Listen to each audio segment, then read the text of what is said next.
I'm Ruth Shantz. I'm the current convener of Friends of Restorative Justice of Washtenaw County, which is one of the organizers of this day-long event.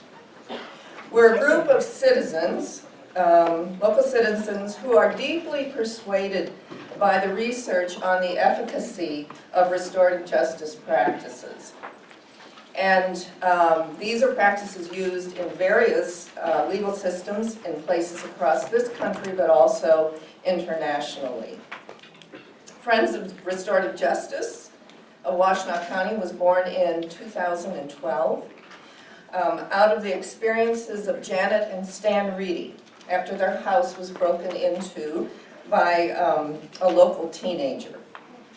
And although the Reedys felt that they were well taken care of by our local court system, they left with a profound sense that something was missing from this whole experience. And specifically, they wanted to have the opportunity to talk with the young man and also to work with him on restitution, work together. So they and others of us from their church were aware of the restorative practice of victim offender conferencing, began conversations with our local juvenile justice office, as well as the Dispute Resolution Center, which I'm sure many of you are aware of. Following Fred Van Loo's first visit to Ann Arbor, a number of other community members joined us and we formed Friends of Restorative Justice. And since then we've been joined by the Healing Communities, which is a local group working on prisoner reentry issues. Today we are associated with the Dispute Resolution Center, and many of us have been trained to be volunteer mediators and circle keepers. Our mission is to pursue a balanced and restorative approach to crime and to violence, one that promotes justice, reparation, resolution to victims and to the community. So we welcome you to join us in our monthly meetings, and the brochure that you may have seen coming in on restorative justice, I think, has our website on it. So we're very happy to always welcome new members.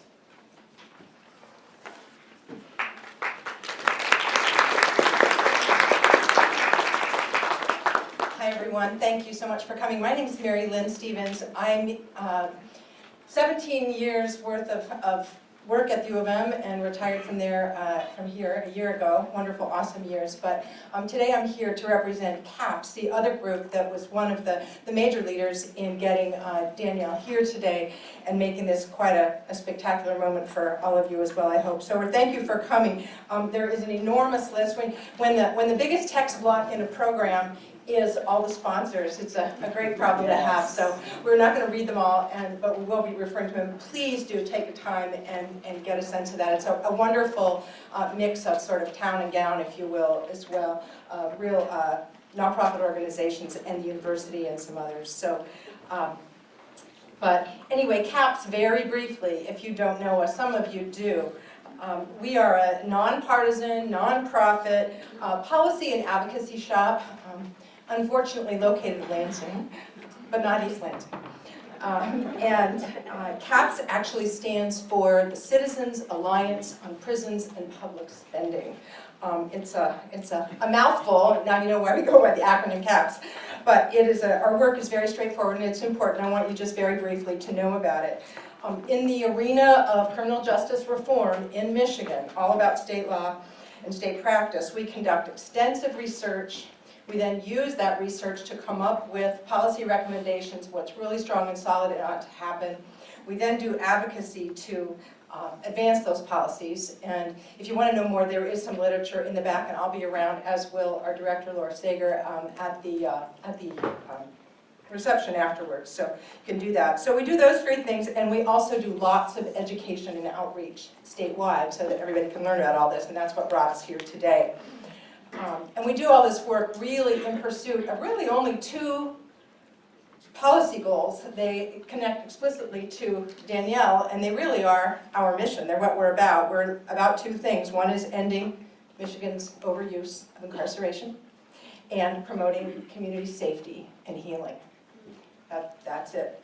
And with that dual mission in mind, more commitment to safety and less reliance on incarceration, who could be better than Danielle to be here? Somebody whose work sort of screams and validates and celebrates the fact that those two things belong in the same breath. So really, really so glad to have her here. Already this morning, she headlined a forum in Lansing so that state officials could learn about all of this and really engage with the idea, and I'm very happy it's our turn now. So really, thanks to all of you for coming. It's really sort of on behalf of all the sponsors that, again, that big list that I hope you look at. I want to welcome you. Thank you for coming. Thank you. I know a lot of you do this work. I want to thank you for that. And I'm going to turn this over to Carolyn, who's going to actually introduce it, and we're going to get to Danielle.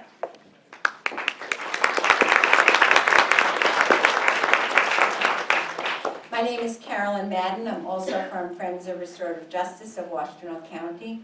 It's wonderful to be here, and as you've heard, we are among the many community organizations and university departments that have brought Danielle here to Ann Arbor.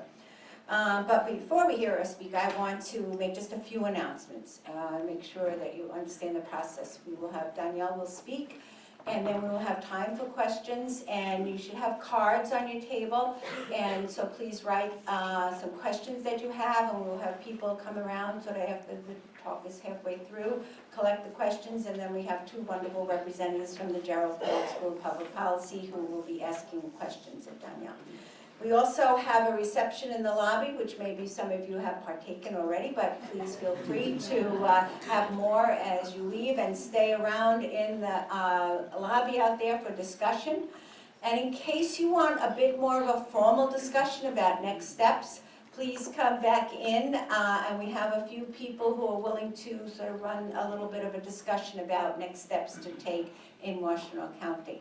Also, we have sign-up sheets, as Ruth said. If you're interested in working with restorative justice, please sign the sheet, and we will be in touch with you. So, okay. Again, thanks to all who made this possible. I just want to mention our other organizing sponsors were besides the two of us, American Friends Service Committee, Michigan Criminal Justice Program, University of Michigan Gerald Ford School, how could we not thank them for this wonderful venue, and Michigan Council on Crime and Delinquency, who besides all the wonderful work they did have supplied the food for us outside. So we're very grateful to them and all of the sponsors, truly. It's been a community effort to get this to happen. I also wanted to give a slight mention to Judy Levy. I don't know if she's here yet.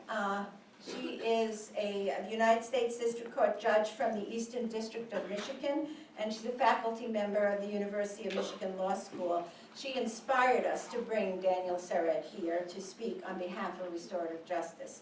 And second, I wanted to thank Kate McCracken, who's there taking pictures. She's the communications director of CAPS, and who not only coordinated all of us in making all of these events run smoothly, but did it with thoughtfulness and respect every step of the way. And then third, I want to thank Ivy. Where is Ivy? Ivy is back there. She's a graduate student in public policy at Gerald Ford and applied economics in the economics department. She has waved her magic organizing wand to get this venue and the Ford School support for this event. So we're very grateful to everyone.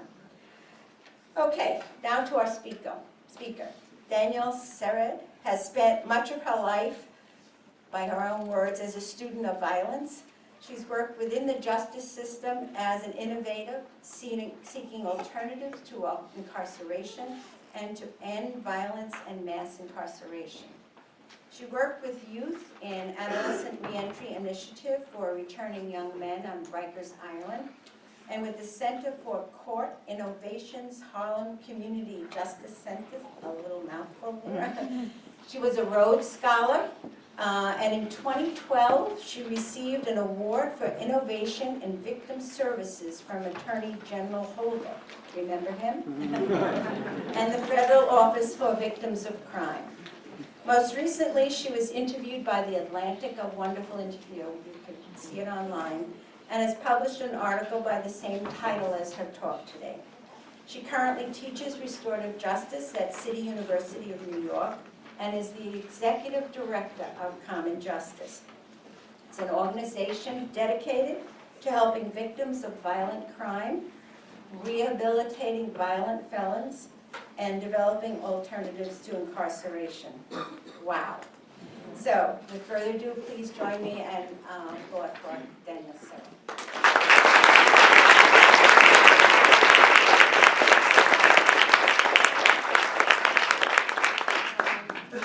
Thank you all so much for having me here and welcoming me in this space, and thanks to all that many long list of people who made it possible today. I want to talk with you about violence. So I would like to talk about why we have to take on the question of violence and how I think we should do that.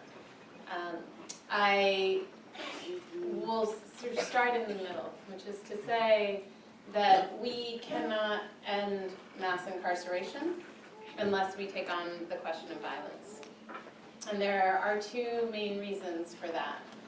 The first is the deeper of the two, which is that our tolerance for incarceration in this country is built on a story about violence.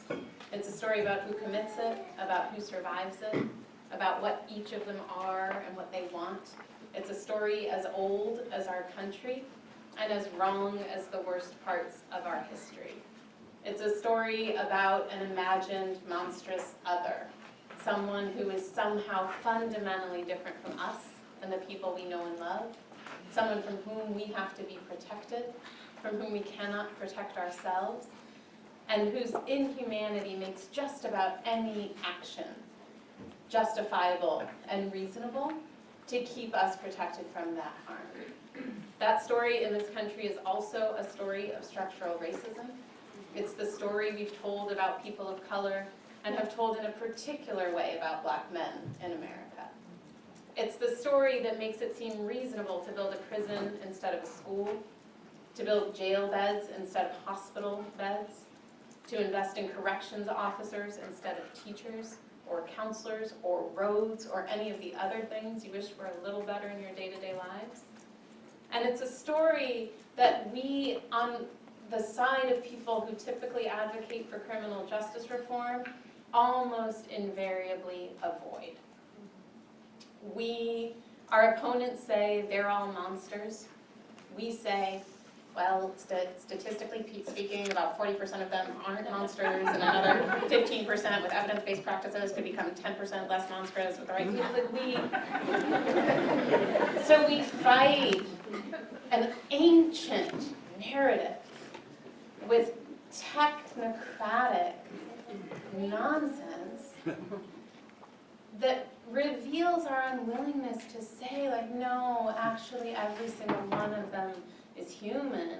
And some of them are humans who have done things that are horrific, that none of us have any right to do, but they're fully human and we know them and they are ours.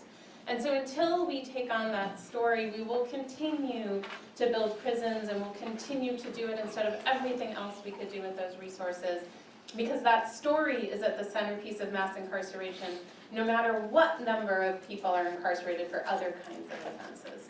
And we have to understand the fight to end mass incarceration at its centerpiece as a fight against that story. The second reason we have to take on the question of violence is a little more basic, and it's just that we won't reduce incarceration by more than half without doing so, because more than half of people locked up are in for crimes of violence. Now, like, I wouldn't stand a chance in a semester of an applied economics PhD course, but I know that to be true. So 53% of people in state prisons are incarcerated for violence. We are not getting to a transformative reduction in the system unless we take on those crimes. And I said this morning too, but even when I say 50%, and some people are like, wow, that's really ambitious, Let's be clear, the day I was born, there were 443,850 people locked up in the United States. I'll ask you not to calculate my age if you're really good at the sort of criminal justice math history. 443,850, there are more than 2.3 million today. Which means even when I say 50%, that means conceding a threefold increase in just my lifetime. So a world where we incarcerate only 20% of the people who are currently locked up is not some wild, imagined, strange future. It's a place many of us were born into and lived through often in a greater degree of safety and well-being than we may feel now. And so it's important that we not accept the stories that talk about us as though we are some pie in the sky fools when we talk about making possible something that has been possible and is possible everywhere else in this world and all other times in human history. Right? Nowhere else in human history ever has incarcerated such a large portion of its people compared to what we do in this country. And so when we say that we can be different, what we are saying is that we can be like everyone else everywhere ever. That's not a radical notion.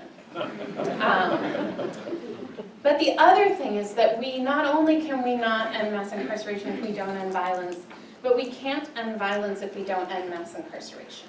And we'll talk about this in a little more detail a little later when I talk some about safety. But we have to understand mass incarceration not just as something that fails to deliver on the promise of safety, which it does every day, over and over, but as something that makes us less safe. So when we know that inequity drives violence and that incarceration drives inequity, it means incarceration puts us in danger. When we know that ripping funds from the social service infrastructure makes violence more likely and healing less available, it means incarceration drives violence. When prisons are demonstrated to be criminogenic, meaning people who go can be more likely to commit crimes than people who didn't get caught, incarceration drives violence. And so even if we don't care about incarceration, if we care about ending violence, we have to lose it. We have to stop. And we won't be safe until we do. At Common Justice, we believe there are 4 main principles that should guide our approaches to violence. The first of those is that approaches to violence should be survivor-centered. Seems straightforward, that the people whose lives are changed by what has been done should be at the center of our conversations and questions about what should be done about that pain. That their feelings should matter, their insights should matter, their needs should matter, their desires should matter. That doesn't mean we're solely driven by them. We live in community with each other, we've got a government, we have all sorts of other constraints on what happens. But it means we shouldn't get to summarily disregard what they want in the decisions about their cases and about policy generally. We live in a country that pretends to regard that highly. We enact laws in victims' names. We do that quite literally. We have Marcy's Law and Sarah's Law and a lot of other white women's names laws. And we say that we're doing it on behalf of victims. We do that without asking most victims what they want. When we do ask, we often disregard what they tell us they want because it runs contrary to what we expected to hear or what is useful to the policy we are trying to advance. We set a policy goal and then find victims who like it, instead of talking to the full range of survivors and letting their experience guide us in what policy goals we select and identify. And we lie about who victims are, about what they want, about what heals them, and what brings them peace. And perhaps worst of all, we lie to victims about that. So we have a national picture of crime victims that they look like me. I am a survivor of serious violence, so to some degree that's right. But a young man of color is 10.5 times more likely than me to be robbed or assaulted. And there's virtually nowhere in our national story about who is hurt. That's because, in part, telling that story would make that original story a little confusing, right? It would be complicated if the imagined monstrous other and the person at greatest risk of victimization were the same person, and it would maybe implicate us in that perceived monstrosity because it would ask us where were we when he was hurt. So we don't like for those stories, they don't coexist comfortably, and it's part of why telling that second story is so important, about being honest about who is hurt. But then the next thing we have to do is be honest about what people want when they're hurt. And across ages, across demographics, across race, people who want hurt tend to want a few things. They want answers. They want to know why you chose them. Was it a real gun? Were you going to shoot? How dare you think you have the right? They want to know, they want closure, right? So they want a story they can live with. In the world of trauma healing, we talk about it as a coherent narrative, but it's a story about what happened that describes a world you can choose to continue to live in. They want some sense of control relative to the event. The fundamental trauma basically distills down into powerlessness, right? The basic element of trauma is powerlessness, which means its opposite is power. And so victims want some power. They want to have a say in what will happen about what happened to them. And most of all, at the end of the day, they want to know that they and others will not go through that again.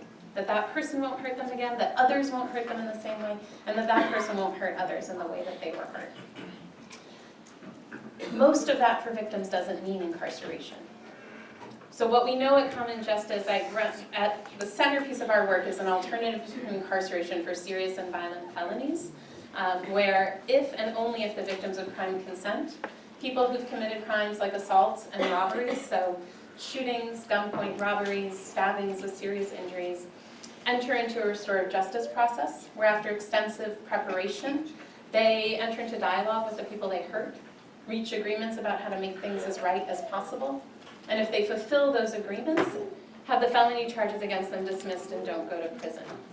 In the meantime, we provide wraparound services to the victims of their crimes to help them come through what happened to them and in their lives generally.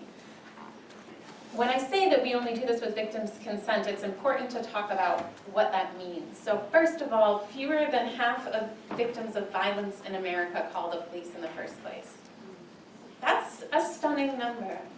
It means half of people who are rendered unconscious, who have to be hospitalized, who suffer serious injury, who have lasting physical and psychological impacts, prefer nothing to everything we have on offer in our criminal justice system. So if the system were as victim-centered as it purports to be, and as a lot of people's bumper stickers and other kind of hostile remarks suggest it is, we would understand that as a central moral crisis of our culture, and we would be obsessed with correcting that wrong. We couldn't be farther from it. Of those half who call the police, fewer than half of those make it to grand jury. Sometimes that's because there's not an arrest.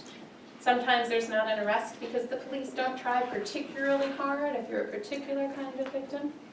Sometimes there is an arrest, but the victim decides not to come. They called in a moment of crisis, and then they divest from the process that follows because they don't believe it will give them what they need. So of that small portion of people who make it to grand jury, we reach out to the smaller portion of those who've survived violence. And we ask them, do you want the person who hurt you to be incarcerated, or do you want them in common justice? When we give them that choice, 90% choose common justice. 90%. It's a crazy number. Right? If I was like, one thing I want everyone to know about common justice, it's that number. And at first I thought that was because we are genuinely good people. Like, we're compassionate, and we care, and we believe in transformation, and we know we've made mistakes, and so do others, and we believe people change, and we say, but for the grace of God go I, and I think that is sometimes true. But the thing that we are more than I gave us credit for is that we are practical. And I should have known that about crime survivors as a survivor myself. Crime survivors have a reputation for being very emotional, and we have very strong feelings. Those feelings, it turns out, do not override or exclude our ability to exercise reason. I said this morning, I think it's largely probably sexism that makes us think those two qualities are incompatible with each other, like feeling a feeling and making a choice at the same time. Turns out we can do both. All of us. It means men can start feeling feelings, women can trust their choices, wherever we are. Like, there's goodness in it for everyone. And when I say we're practical, I mean, like, of course we feel the things that we feel when we're hurt. We feel rage that, like, shakes us to our core, like, makes us almost unrecognizable to ourselves. Like, we feel loss that makes us want to, like, wring out the marrow of our bones to be rid of it, right? We feel terror in the safest places with the people we know and trust most, like abject terror, shaking terror, like unresolvable terror. Like we feel confused, we feel furious, we feel angry, we feel betrayed, we feel all sorts of things that we are entitled to feel. And yet when we are asked what we want, almost every time we will choose the thing that will make us and others safer. That the one thing that outranks all of that emotion is our pragmatism. And that pragmatism is rooted in our self-interest and in our care for the people around us. And so our emotions sometimes get co-opted and get put to the service of draconian sentencing that does not make us safe, that does not heal us, that does not meet our needs, that does not answer our questions, that does not give us all the things we deserve. But when we are asked and given options, we will choose the option that will keep us and others safe almost every time. And if we are among the vast majority of crime survivors who live in neighborhoods where violence is prevalent, and which are the same neighborhoods where incarceration is present, you will have a very hard time persuading us that incarceration will keep us safe. That's not because we're liberal, it's not because we're abolitionists, it's not because we're radical, it's because we observe what we see in our own homes, in our buildings, on our blocks, in our neighborhoods every day. And we see that for the most part, prison makes people worse. And there are people with the strength of spirit to withstand the onslaught of what happens in prison and so not to be made worse by it. There are people who even become better in prison, but they do that not because of prison, but despite it. But most people who live in neighborhoods where incarceration has promised safety live day to day with the degree to which that promise is unfulfilled. And so when given an option for something that might do better, people choose that option, not for innovation and not even usually for compassion, but for pragmatism and safety. The second thing that we believe should guide our responses to violence is that we think they should be accountability-based. It's important to distinguish accountability from punishment. Punishment is passive. You don't have to do anything to be punished. Someone else has to do something, but you don't. You have to just not escape it. Accountability is different. Accountability requires that you acknowledge what you've done, acknowledge the impact of those actions, express genuine remorse, make things as right as you possibly can, and do the extraordinarily hard labor of becoming someone who won't do those things ever again. Accountability is some of the hardest work we as people will ever do. When we do it, it is transformative to the people to whom we are accountable, but maybe even more importantly, it is transformative to us. And so I'd ask you to take a moment and think about a time that you did something that you know is wrong, and you can decide whether you want to think of a little thing or a big thing, like check in on how you're doing today. Don't go too big just because I asked you to. I know I'm at the very official lecture, so I can tell you what to do, but don't do something that's not good for you. A time that you did something you knew was wrong that you made as right as you could. And so think about what the thing was and how you made it as right as possible. And take a moment to just pay attention to how it feels to think about that.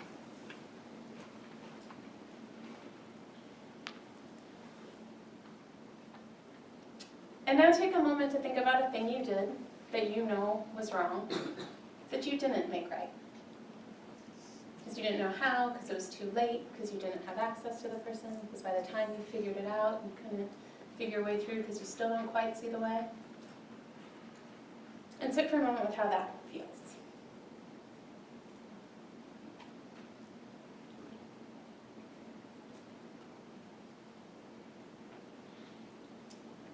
I would venture that the latter is harder. The first, I think probably most of us can think of and still feel a good amount of self-love, a good amount of pride in who we are.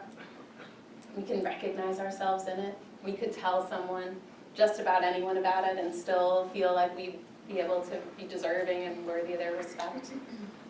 That second one, a little harder. The best word I know for that feeling, it's not a perfect word, but it's the best I know, and that's shame. And shame is probably my least favorite emotion, like if we're going to rank them. There's a bunch of crappy ones. It's my least favorite. Shame is known to be a core driver of violence. which means feeling ashamed of what we have done puts us at risk of hurting people, ourselves and others. And it's hard to know the pathway out of shame. And so when we talk about grief and loss, we talk about a pathway. We talk about stages of grief. We talk about the things you go through in a process that we all sort of know and recognize, understand, and can talk about, that return us to our self-love, to our hope, to our connection with each other, to our dignity. I believe accountability is the corollary to grief for when we do something wrong. And that in answering for what we have done, we return to our self-love, to our hope, to our connection, to our dignity. It's part of why that first example feels different.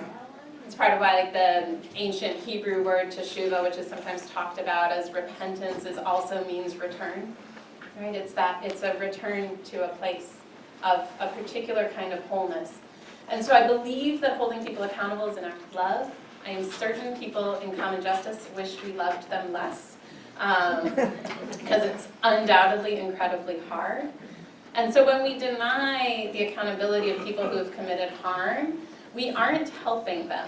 When we excuse their actions, when we talk about the idea that it's like the horrific thing they did was inevitable because of their terrible childhoods or terrible neighborhoods or terrible families or terrible lives, that doesn't mean that we should not acknowledge the way pain generates more pain, the way unhealed trauma is one of the surest drivers of future violence, the way our indifference to certain people's pain sets us up for a society of violence.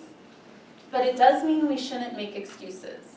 We shouldn't do it because it's wrong for the people who were hurt.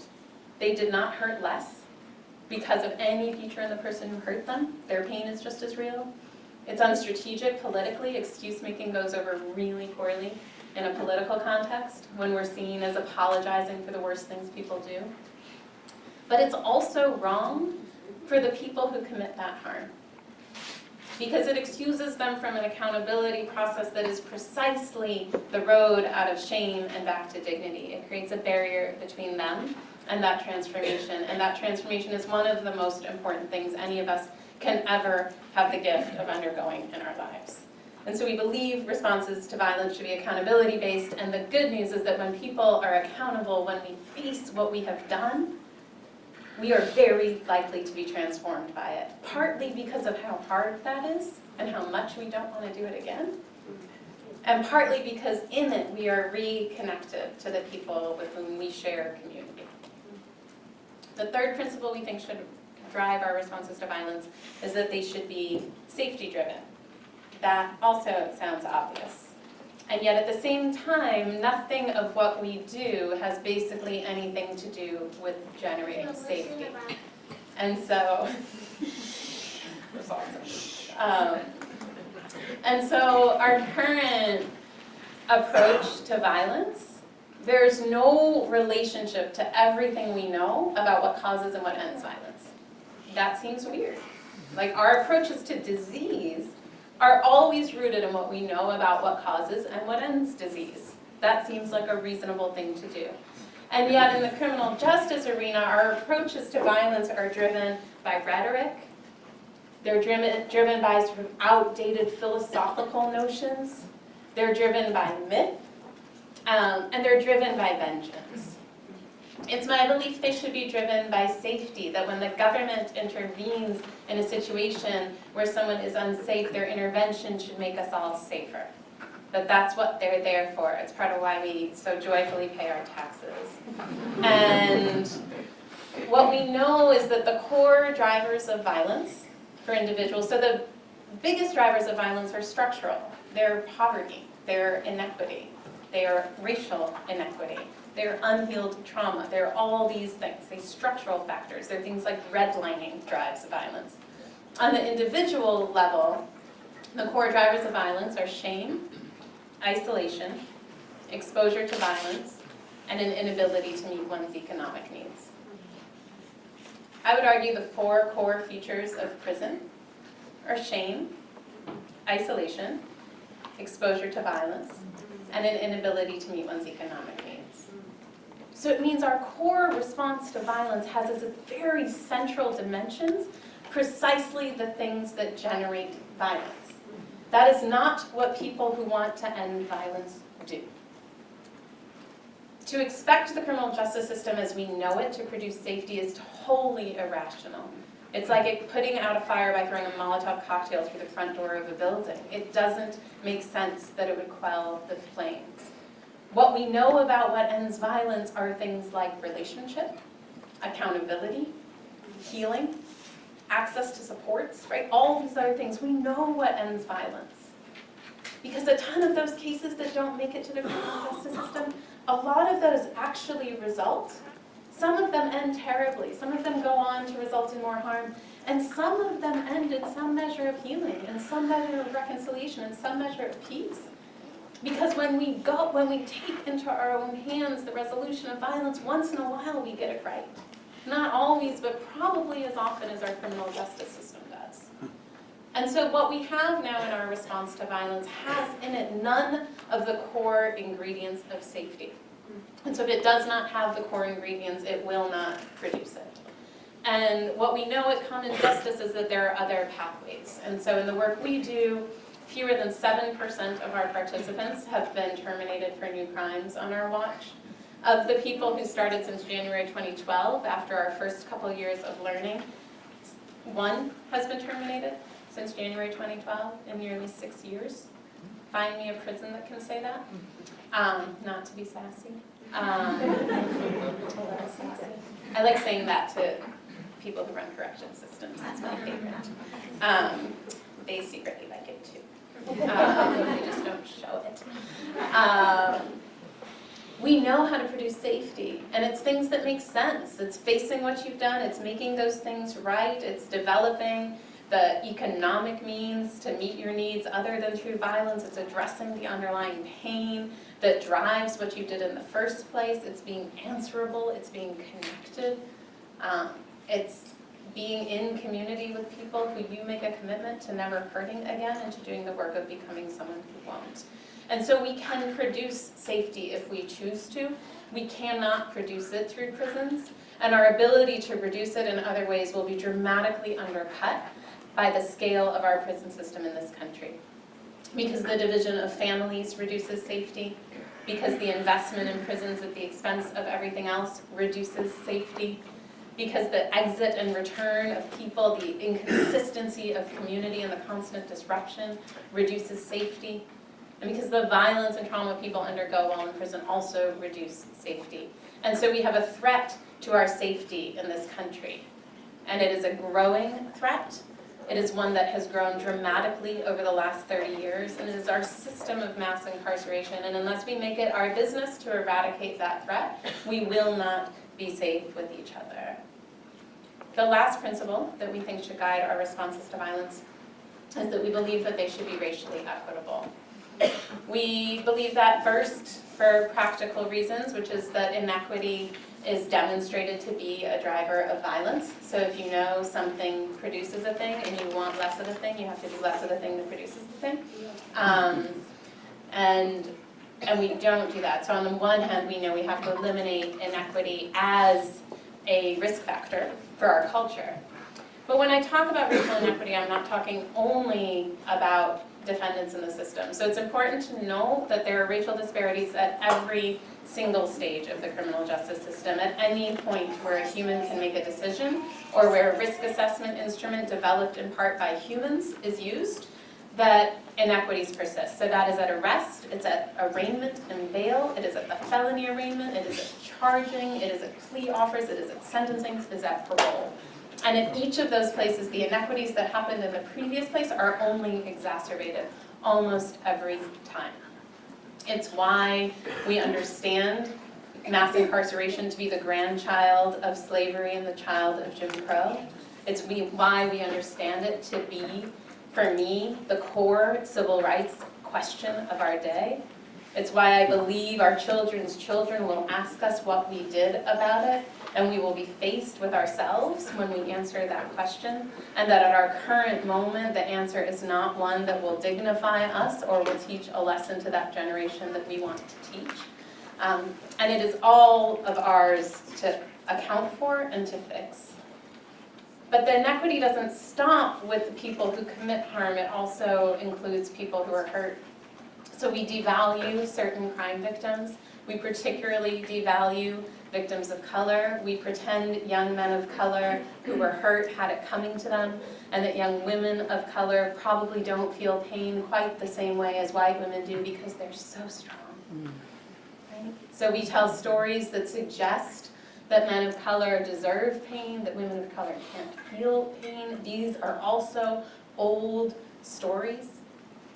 And when we do that, we shouldn't be surprised by the portion of victims who don't call a criminal justice system that treats their pain as their fault or unimportant. And we are not a country that fulfills its promise to equity or to safety or its basic obligations to its citizens to treat them with dignity and equal regard. And we know we can do it differently, and we know that partly because of how we treat white people. I say this as a white person, so I know a lot about being a white person. When I was charged with a bunch of crimes when I was a teenager, I was met with mercy. The judge saw in me a child who had made a mistake. The judge worried about me, thought something must be happening that I made these choices. The judge thought I could be something different than those choices, that I probably was already more than those choices, but certainly could become more than them if I wasn't yet. And the judge made a decision to give me my life back. I've described it as an off-ramp from my idiocy, right? Like adolescence is like nothing but idiocy. And as white folks, we get like off-ramp after off-ramp. Like we get to grow up. We get to become people who got to grow up. That's what we are. We're people who got to grow up. My co-defendant, who's a young man of color, was not met with that same mercy by any stretch. And it was revelatory to me. And it's partly because I think that the first promise of privilege, the first gift of privilege, is that we don't have to experience it as such. The gift of privilege is we experience it as merit. We're hardworking, we're smart, we're articulate, we're kind, we're lucky even. But surely we're not the beneficiaries of structures that give us things at the expense of others, that take things from people so that we can have them, that hurt people so we can feel safe, that destroy families so that our family can have just a little bit more. It would be hard to know we were that, right? And so I had the gift of having that myth ripped from me, and so I had to understand my privilege not as merit but as privilege. And when that happens, you understand that that inequity is a threat to your very soul, and you make that inequity your enemy. And you spend your life finding the people to join with, to listen to, and to follow, so that by the end of your days here, you will have put up the best possible fight, and maybe even taking it down.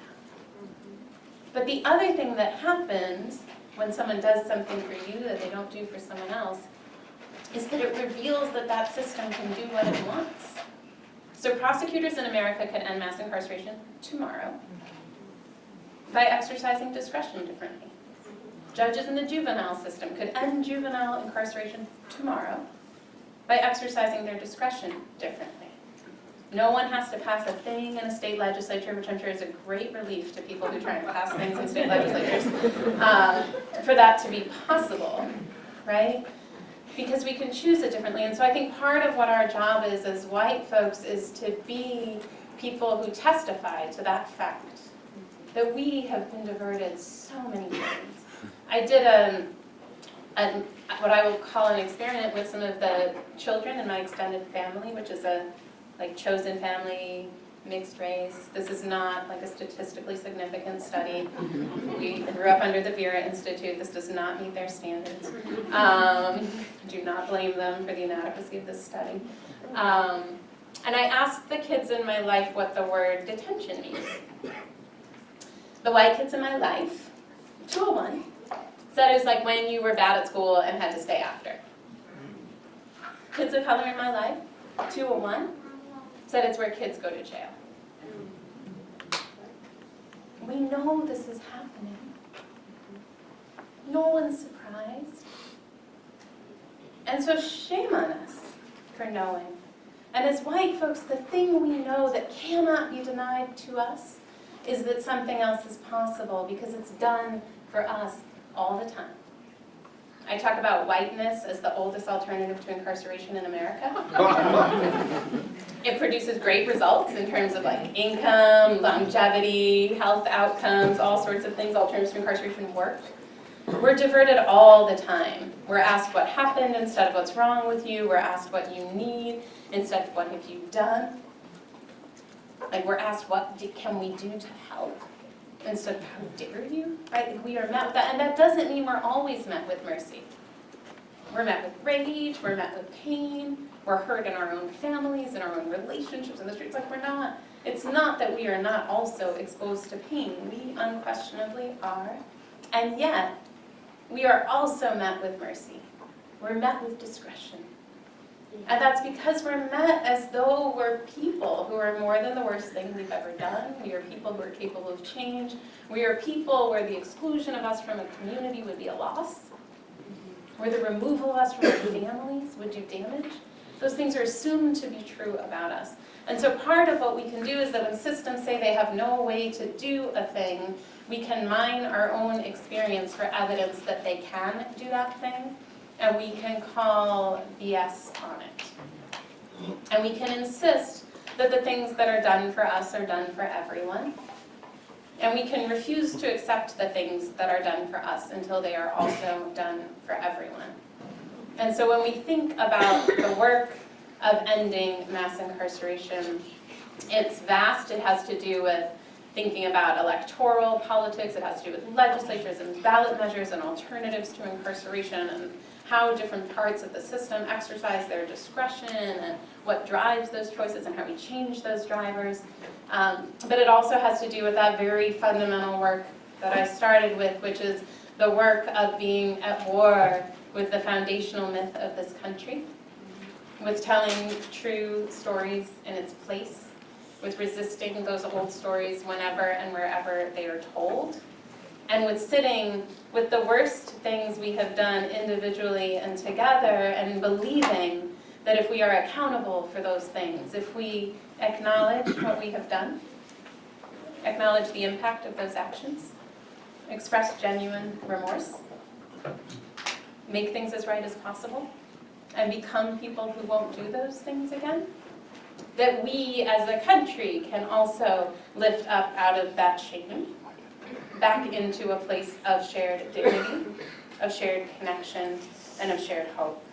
And so it's my belief that as we join together in the struggle to end mass incarceration, that we are doing the work of accountability, which I've already told you I think is an act of love.